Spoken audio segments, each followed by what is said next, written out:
Oh yeah, it's Monday and that means it's countdown day here on the channel, and this is a bit of a tangly topic this time around as suggested by one of our fans, and it is the top 10 characters not from G1. That's going to be our focus, and trust me, it's tangly, in the latest GotBot Counts Down.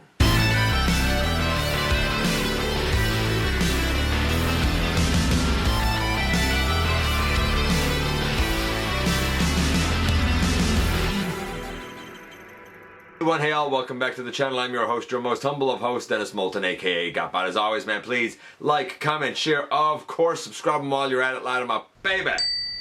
And hit that notification bell, please. It helps me out a ton and it lets you know when content of all sorts goes up here on the channel.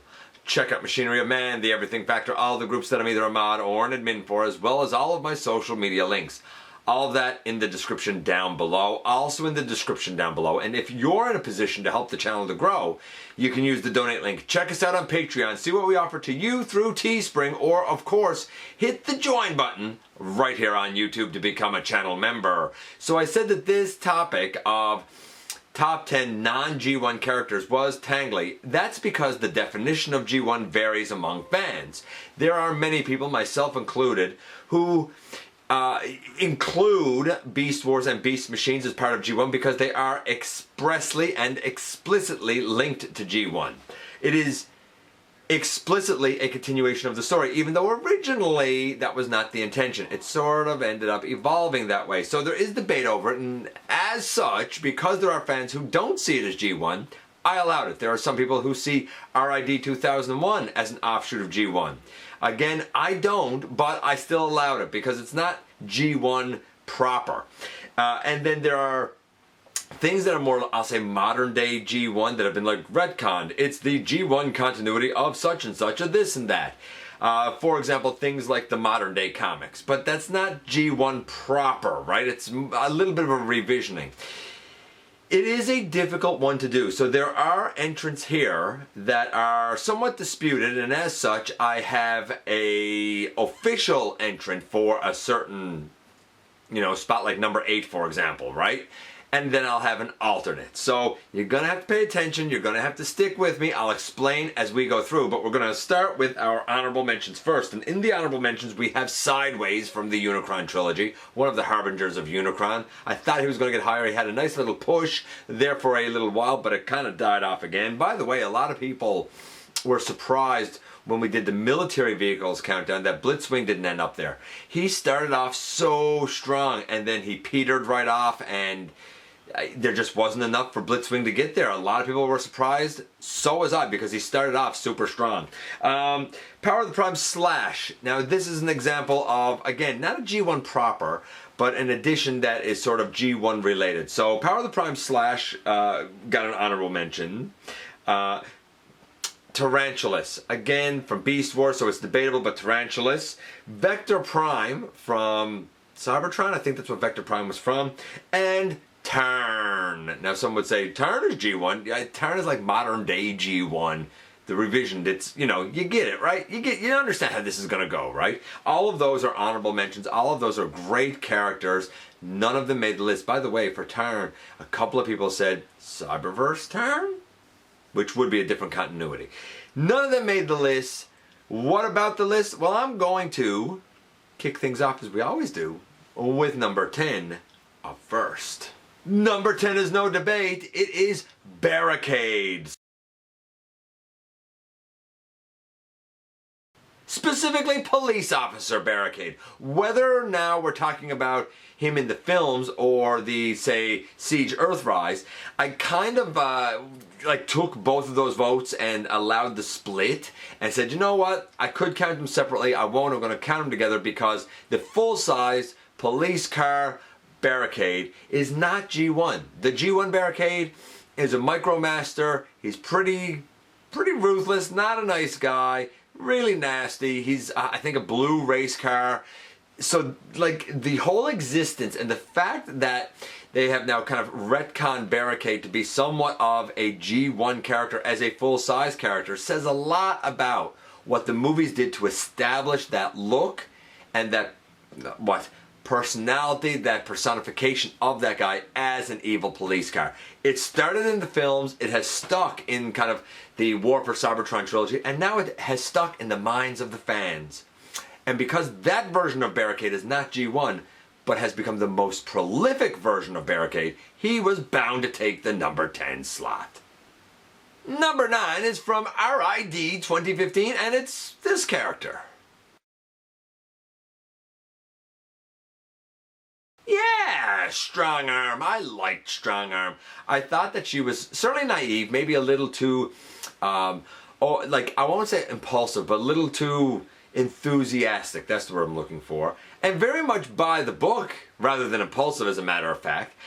I liked the character. She was young, she was green, she had a lot to learn, but she had a ton of personality. She evolved as the show evolved. She is a character that was new, but a character that was likable and has caught on in the minds of many fans enough that she was able to take the number 9 spot. Number 8 is one of the slots that's under debate, and both characters at number 8 had the exact same number of votes. So it's either a Beast Wars character or it's a Unicron Trilogy character. I'll let you decide because it's one of these two.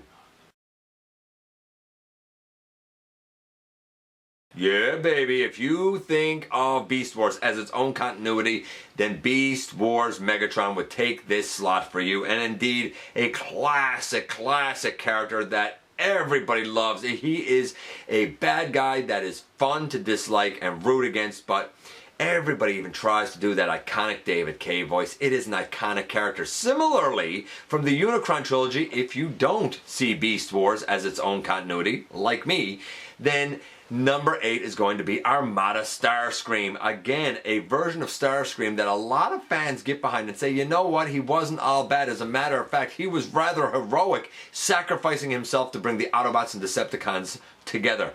One of the most unique takes in Starscream across all continuities, and I can't deny it. Whether you think of number 8 as Beast Wars Megatron or Armada Starscream, either one fits the bill, and both belong on this list. Number 7 is also under debate, and technically both of these characters had the same number of votes. One is from Beast Wars, and the other is kind of a mix of his movie self and his kind of modern day IDW comics self.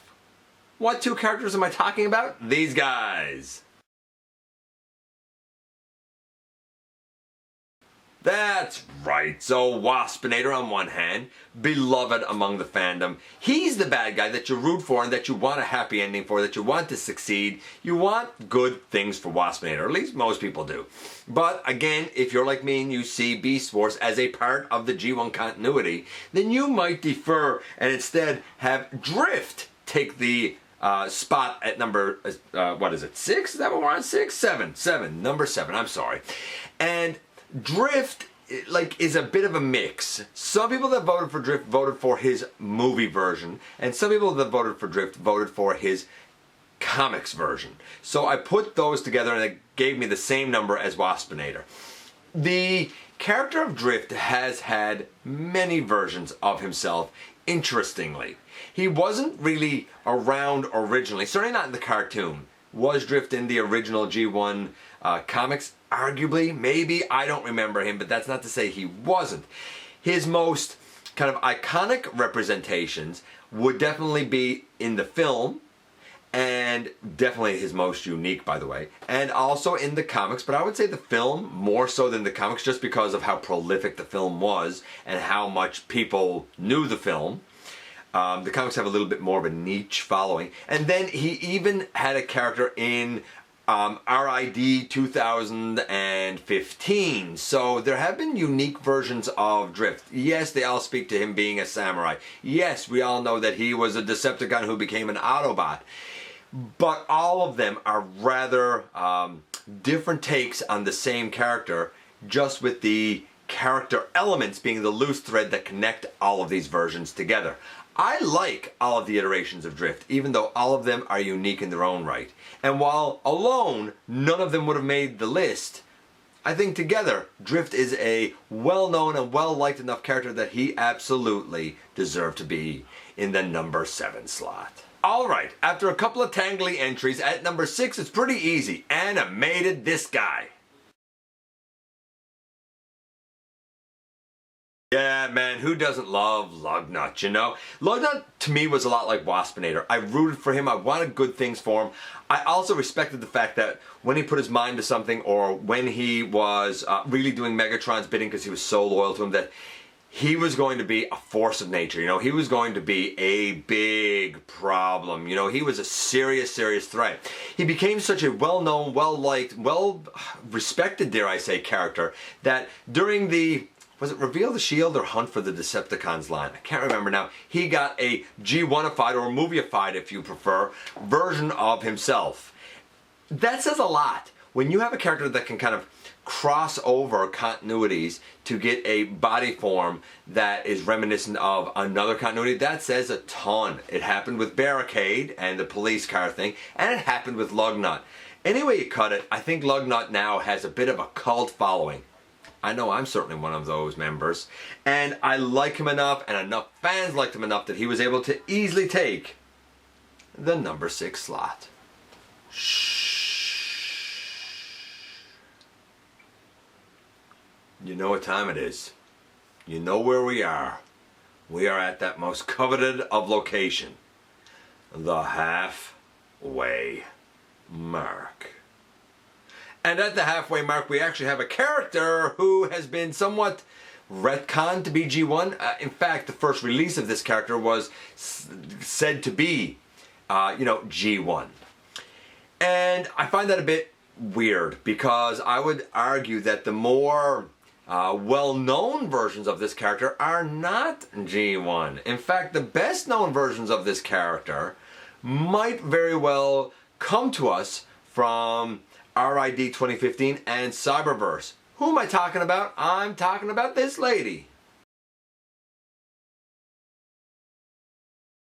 That's right, Windblade. It's amazing that Windblade was...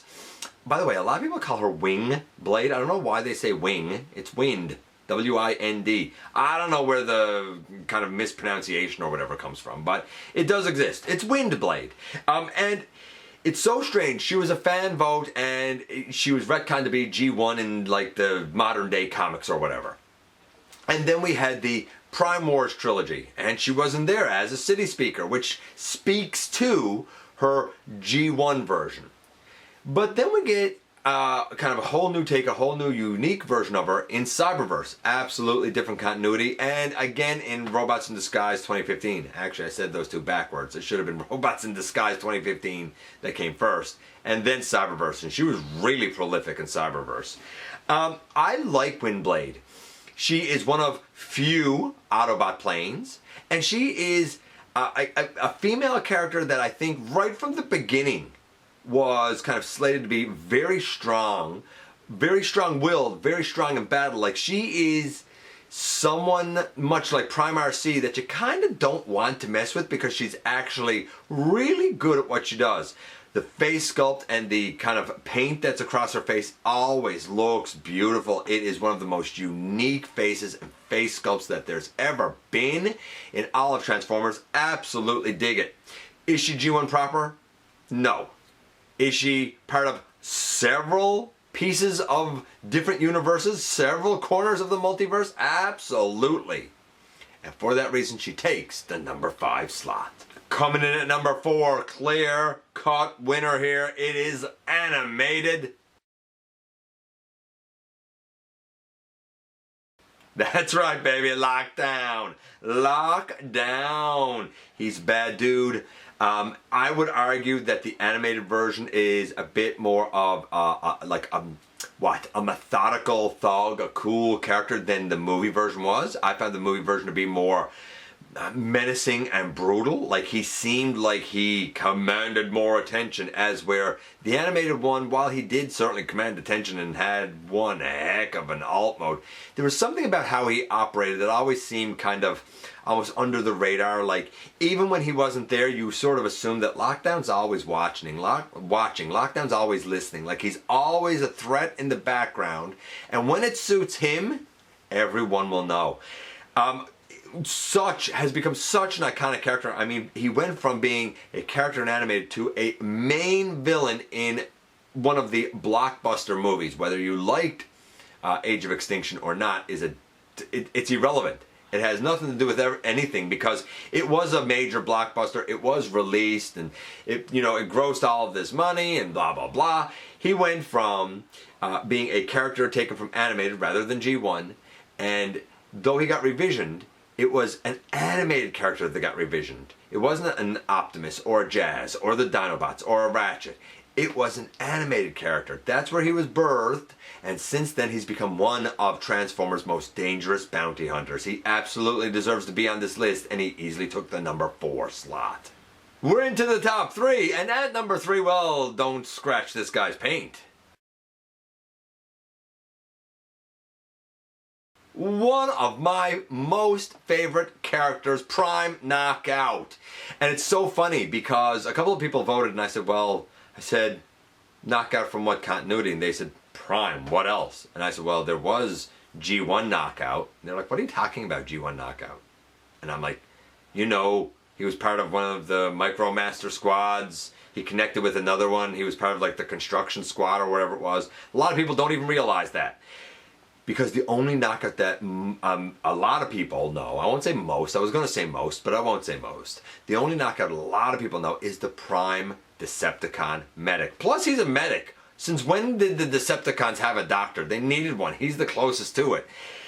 I prefer to think of Knockout as this Knockout, and when I think of the name, it immediately goes to Transformers Prime and the dude who is as vain as they come. Knockout's a fun character, he's an interesting character, he's a cool character, and he is one where the name no longer harkens to the G1 character. It automatically goes to this guy. How can you argue that Transformers Prime Knockout deserved to be here, and he was able to easily take the number 3 spot? Coming in at number 2, well, he's the coolest shark in town. He's the baddest shark around. He's Skybite. That's him. Yeah, man, Skybite. Robots in Disguise 2001 Skybite. I'm so happy Skybite's on this. Look, RID 2001, by the way, I recently looked at a few of the deluxe offerings from there. And I, a long time ago, looked at like the Optimus and the Magnus and the Megatron, or Gigatron if you will, and Galvatron.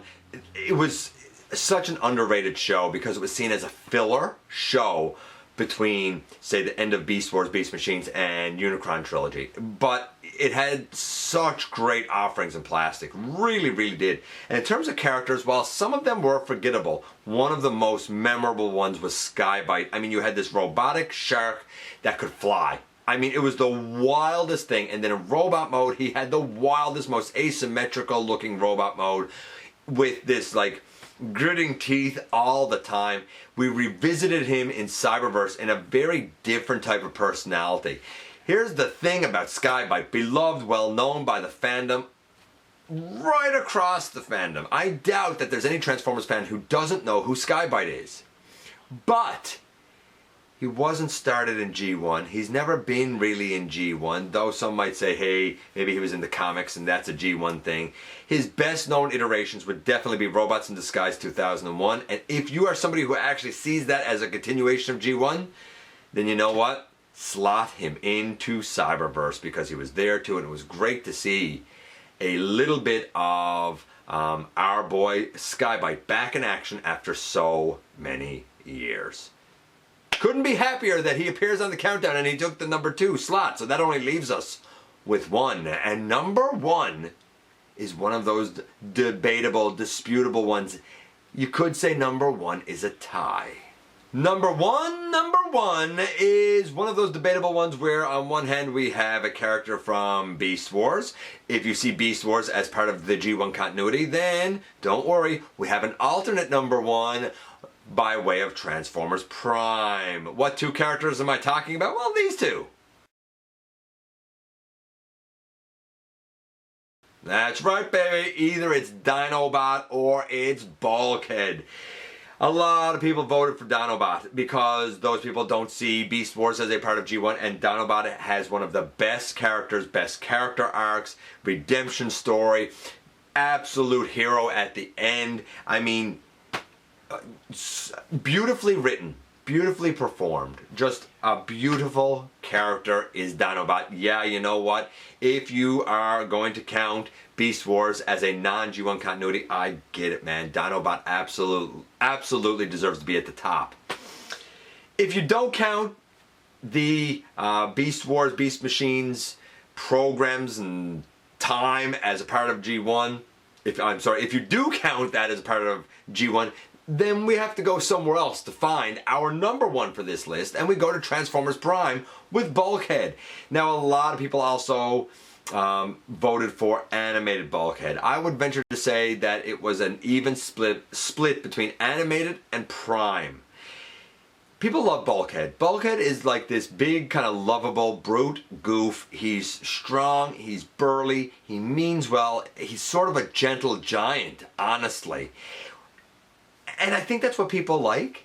They see this character, they see this Autobot, and they think he's gonna be a tough guy, just like Ironhide or Impactor or someone like that. And he ends up always being a gentle giant. He just wants to do his work, he just wants to be happy, he just wants to have a good time. He's happy to see his friends, you know, like, he's not what you expect. And I think because he's not what you expect, both in terms of his iteration in animated and his iteration in Transformers Prime, you tend to get drawn to him because he's something totally different from what you anticipated. That makes a deep character, and enough fans felt the same way. Enough fans felt that Bulkhead was a deep character that, you know what, just like with Dinobot, I can't argue it. He absolutely deserved to be on the list, and he probably deserves to take the number one slot. There you have it. We've gone from 10 down to 1. Now, this one was a little confusing, so I'm just going to summarize it real quick here for you in case you got lost along the way. Number 10 was the police car version of Barricade. Number 9 was RID Strong Arm. Number 8 was either Beast Wars Megatron or it was Armada Starscream, depending on if you count Beast Wars as part of G1. Number 7, for the same reason, was either Waspinator or it was Drift. Number 6 was Lugnut. Number 5 was Windblade. Number 4 was Lockdown. Number 3 was Knockout. Number 2, Skybite. And number 1 was a tie. It was either Dinobot. If you don't want to include Beast Wars because you see it as part of G1, then it would be Transformers Prime / animated Bulkhead. Other votes, other characters, a lot. Cryotech got some votes. RID Megatron got some votes. Cybertron, Megatron, and Galvatron got some votes. Bayverse Dino got some votes. RID 2015 Sideswipe got some votes. Prime Ratchet, Movie Ratchet. Who else do we have here? Hotshot, Blackout from the 07 movie. The recent Bug Bite from the War for Cybertron trilogy. Who else do we have here? Sentinel Prime from Dark of the Moon. Tigatron, Cyberverse RC, Beast Wars Inferno, who else? Animated Jazz, and one that I thought was going to make the list, that I hoped was going to make the list, but it didn't quite get there, even though he too had a stupendous story and story arc and hero story. Animated Prowl. There you go, there's a whole lot. A lot of us are G1 fans, and some people are called G1ers, but you know what? There is a rich tapestry of fandom of parts of the multiverse, different universes that feed our fandom, and you know what? All of them deserve a little nod now and again, and hopefully that's exactly what this list did. Let me know where your favorites fell. I appreciate you coming by, giving me some of your extremely valuable time. I do know how important it is to you. If you're in a position to help the channel to grow, you can use the donate link. Check us out on Patreon. See what we offer to you through Teespring, or of course hit the join button right here on YouTube to become a channel member. What else can I say? Did I hit the subscribe button? Nah, maybe I didn't. Hit the subscribe button. Don't forget that somehow, some way, each and every single day, you right there, you do make a difference, man. And I look forward to the next time that you and I get together to have another visit, either in the live streams on Thursday nights at the stop motion premieres or the old fashioned way, baby, right here inside the videos.